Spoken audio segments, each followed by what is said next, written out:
Hello everyone, this is Reena Sharma from New Era Public School. As you know that we have completed first part of Delhi Sultanate. We have already read about the slave dynasty, Balban dynasty and Khilji dynasty in the first part. Now I am going to start Tughlaq dynasty in the second part. Let's start case study.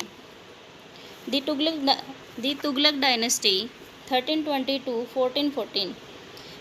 The Tughlaq dynasty lasted for a close to 100 year. अब ये जो Tughlaq dynasty है कम से कम ये 100 year तक रही।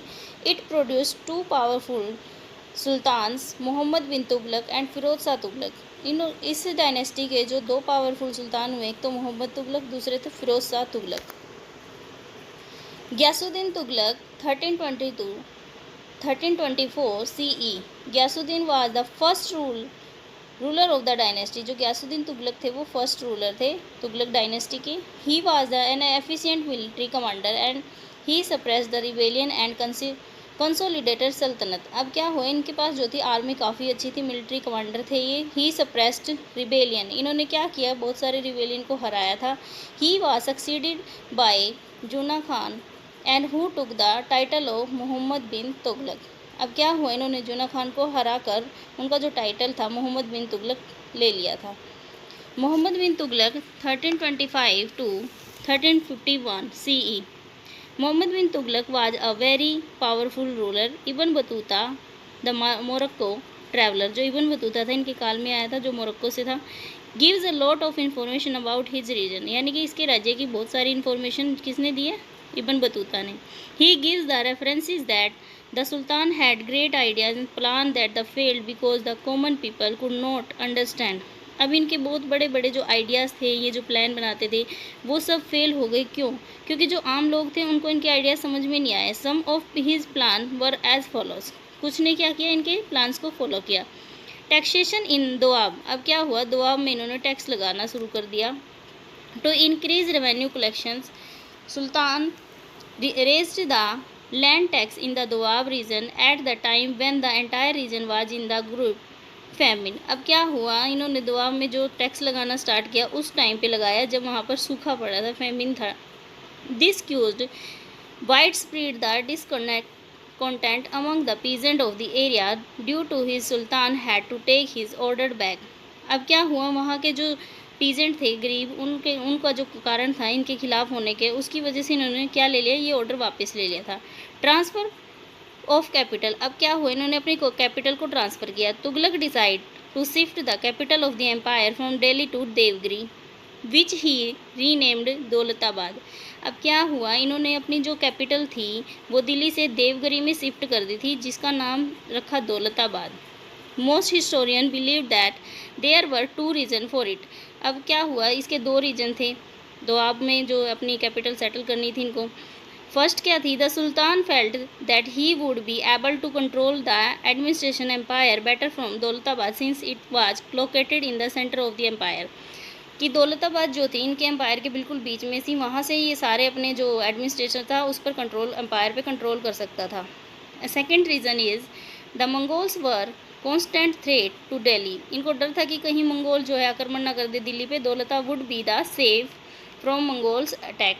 यानी कि जो दौलताबाद थी वो क्या थी, सेफ थी मंगोल से।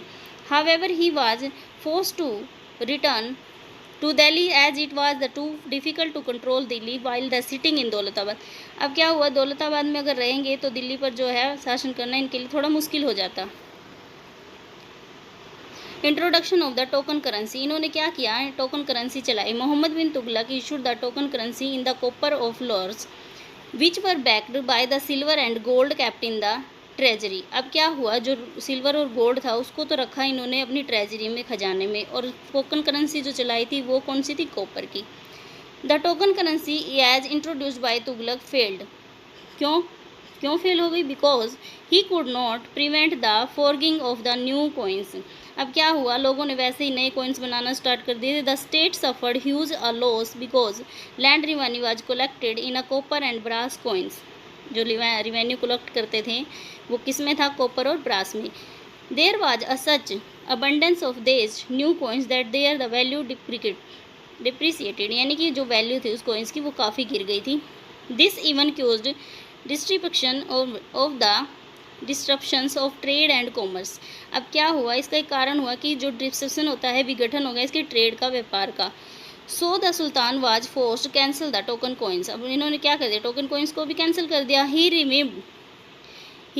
Redeemed to token the coins with the gold and silver coins. अब क्या हुआ, इन्होंने चेंज कर दिया टोकन जो कॉइन्स ये गोल्ड और सिल्वर में। Karachi expeditions to secure the northern frontier of the sultanate, Mohammad bin Tughlaq sent and the army to the Kangra region. अब क्या हुआ, अपने कराची में फैलाने के लिए इन्होंने क्या किया, मोहम्मद बिन तुगलक ने अपनी आर्मी को भेजा कांगड़ा रीजन में। मॉडर्न हिमाचल प्रदेश में after annexing the region the army proceeded toward Tibet and it suffered heavy loss of lives. अब क्या हुआ, इनकी आर्मी जो थी कराची में पहुंचने से पहले पंजाब में गई, फिर हिमाचल प्रदेश में गई, उसके बाद जो है तिब्बत की साइड चली गई। Next is Firoz Shah Tughlaq 1351 to 1388। Firoz Shah Tughlaq was Mohammad bin Tughlaq cousin. अब जो ये फिरोज शाह तुगलक थे, ये मोहम्मद बिन तुगलक के क्या थे, कजन थे। He ruled according to Islamic laws, यानी कि इस्लाम धर्म के अकॉर्डिंग ही लॉ करते थे अपना। ही ग्रांटेड लैंड टू उलेमाज एंड बिकम पावरफुल। अब ये क्या करते थे, ग्रांट में लैंड देते थे उलेमाज को। He built many canals, tanks, wells, hospitals and rest house. He founded the cities of Jaunpur, Firozpur and Firozabad and Hisar Firoza. Hisar Firoza जो था फिरोज शाह तुगलक ने ही वसाया था, जो हमारे हरियाणा में हिसार है। The invention of Timur now came in India. Timur in 1398 CE, Amir Temur and Tamerlane the Lame, great conqueror from the Central Asia। अब ये कहाँ से आए थे, सेंट्रल एशिया से। Invaded the India and brought the great miseries to the people। क्या किया इन्होंने, सबके सामने बहुत सारी दयनीय स्थिति जो लोगों की लगा दी थी, बना दी थी। His main aim to attack India was to loot it rich booty। अब क्या था, इनका मेन जो अटैक था वो था धन को लूटना इंडिया की। On this way he plundered many cities and took away from India a huge wealth in the form of gold, silver, jewels etc. etcetera. यानी कि यहाँ से ये बहुत सारा जो वेल्थ धन लेकर गए, गोल्ड था, सिल्वर, ज्वेलरी थी। ही also carried with him the large number of Indian artisans को लेके गए, stone cutters and the carpenters. He left Delhi in rooms, यानी कि दिल्ली को इन्होंने बिल्कुल ही बर्बाद कर दिया। Timur stayed for a fortnight at Delhi, यानी कि जो थे उन्होंने अपना बसेरा बसाया था वो दिल्ली में था। ही मार्चड इन मेरठ, हरिद्वार, मार्च जो इन्होंने किया वो Meerut, Haridwar, Nagarkot and Jammu and then the left for Afghanistan, और फिर लास्ट में कहाँ चले गए, अफगानिस्तान में। बिफोर लिविंग इंडिया, इंडिया को छोड़ने से पहले तैमूर अपॉइंटेड द खिरज Khan as his viceroy at Lahore. After his going to back to his country there arose a great bitterness between Hindus and Muslim. अब क्या हुआ, इन्होंने अपने जाने से पहले जो इंडिया में लाहौर में वाइसराय बना दिया था खिज़र खां को, आफ्टर इज गोइंग बैक, वापस जाने से पहले क्या हुआ, इन्होंने यहाँ पे हिंदू और मुस्लिम के बीच जो है कड़वाहट पैदा कर दी थी। Which meant is the severe blow to the Tughlaq dynasty. अब तुगलक डायनेस्टी में क्या हुआ, एक आंधी सी आ गई, एक दूसरे से गंभीरता से बात करने की, लोगों की आपस में झगड़े करने की। The north India could not recover from his blow and the quite a long time. अब जो नॉर्थ इंडिया था वो काफ़ी समय तक इसको रोक नहीं पाया। ब्लो होती है कि एक दूसरे के बीच की जो कड़वाहट होती है लोगों में धर्म को लेकर। This also depended open the way of the Babar's invention on his. जब एक दूसरे से फाइट करेंगे तो दूसरा जो है बाहर का आदमी फ़ायदा उठाएगा, तो इस टाइम पे कौन आ गए थे, Babur. The Sayyid and the Lodis 1414 to 1526। The rule of the Tughlaqs was follow by the Saidi and Lodis ने आए इसके बाद उन्होंने फॉलो किया तुगलक को। Their rule lasted for a little more than the century from 1440 to 1526 CE। Sikandar Lodi 1489 to 1517 CE was one of the better non ruler of Lodi dynasty. Lodi dynasty का सबसे अच्छा जो रूलर माना गया है सिकंदर लोदी को माना गया है। अंडर हिम द दिल्ली सल्तनत extended from present day Punjab to Bihar तक जो है फैला हुआ था। He was an the able administrator and encourage trade commerce. He shifted the capital of the सल्तनत फ्रॉम दिल्ली टू आगरा। इसने कहाँ शिफ्ट कर ली थी अपनी कैपिटल, दिल्ली से Agra. Ibrahim Lodi 1517 to 1526 CE was the last Sultan of the Delhi सल्तनत। He was being described as the arrogant man who treated the Afghan nobles with a little respect. The nobles revolted and invented Babur. क्या हुआ, ये इसके जो nobles से नीचे सहकर्मी थे, क्या उनसे जो है अच्छे से बात नहीं करता था, तो उन्होंने क्या किया, इसको हराने के लिए बाबर को इनवाइट किया था.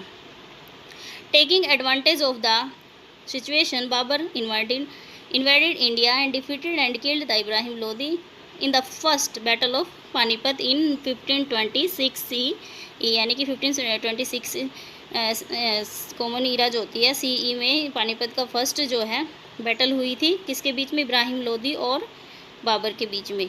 The Afghan nobles who were the hoping that Babur would hand back to empire to them, उन्होंने सोचा था कि बाबर आएगा और वो उनको वापस उनका एम्पायर दे देगा, एंड रिटर्न टू काबुल, और काबुल चला जाएगा. वर डिसपॉइंटेड, लेकिन ऐसा नहीं हुआ. He stayed on the end founded the Mughal rule in Delhi, उसने क्या किया, मुगल रूल को स्थापित कर दिया था दिल्ली में.